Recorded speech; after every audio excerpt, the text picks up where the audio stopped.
So there are a lot of producers and aspiring producers in the audience. So can you tell us about, Well, at least one. can you talk about Andy Garcia as producer and your roles of what you did for this film as producer? Well, I produce out of necessity. It's very easy to go, hey, I'm a producer of a movie. Right. But it's not like that. Producing, to take it on, it's easy to produce a movie if you send it to Paramount and they go, when can you start? That's easy. And now you're playing, you're having fun. But when you know that you're going to go, uh-oh, that this is going to be a commitment not only to the movie but to yourself, to challenge yourself to get this thing made. And I know in my own makeup that when I say I want to make this movie, it's like I'm dead until the end. I'll go down with the ship. And The Lost City, which is a movie I directed, took me 16 years to get it made. So I know it's like when I commit to something, it's sort of like I got to be careful about that commitment from a producerial end because I get, it's like a marriage. So the first thing I did was, build a cast, try to get a cast together. And I called Alan and the actors you see in the movie, And I knew it was going to be really easy because the material was so good. So I knew if anything, it would be about availability, but not about interest in the material. Because the material is weak, then they'll go, we love you, Andy, yeah, but I don't think so. So, but then again, I probably wouldn't have responded either. So that was easy. But then when everybody turns you down, you go, okay. Then you have to scratch around. And basically, this movie was financed. It was a $6 million film. $3 million came in from foreign pre-sales. No domestic distributor was obviously involved. So we sold $3 million worth of contracts that were discounted down to like $2.5 million.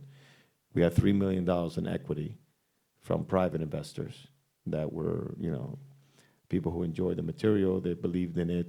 My brother, things like that. The dry cleaner, and a 30% rebate from New York State, the tax incentive that existed at the time. And then we went forward, and like a week before we started shooting, or 3 or 4 or 5 days, we hadn't closed the bank loan, but we were in prep. And it usually kind of happens that way. It's like a phenomenon, it's like they kind of let you go, but you haven't really closed the bank yet. You really have no money, but yeah, you have everybody working. And then we shot, the movie in 27 days. Wow. How do you work on material before you go into audition? Like, how do you break down a script and kind of understand your mind? It's kind of a personal thing, how the reaction, and you let you show your imagination, how you respond to the material on a personal level and connect with it, and let your imagination go and things like that. But what's important, and which is what I've instilled in my own children, who are my 2 oldest daughters, one Dominique, who plays my daughter in this movie, is I've always instilled in them, and Daniela, who's now in a play at Cal Arts, her senior play.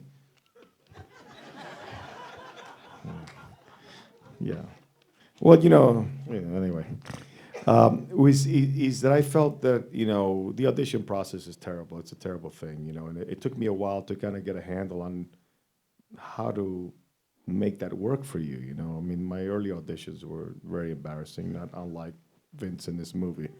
I mean, really, really rather embarrassing. But you learn your hard knocks, and you kind of begin to understand. But what I've said to my children, and I try to impart through whatever experiences I've had with young actors who come and ask opinions like you do, is that I feel that you build a career based on a series of impressions. And the audition process is not to please anyone. It's to service the material and the work. And you need to go in there, obviously, fully prepared, but also, when you're in that room, that's your room. It's not their room. You're in control you have to take control of that room. And it's really about the work. And you need to leave there being satisfied that you fulfilled the work. And when you leave, the likelihood of you getting the part is probably slim. And it'd be easier, I think, emotionally for any actor to realize that 90% of the time you're not going to get the part. So I put the pressure of getting the part on it. But think about the work. think about when you leave the room, what's the reaction of the people in the room? Because when you leave the room and they go, wow, that's a beautiful actress. They'll take your picture and they'll put it in their go-to file.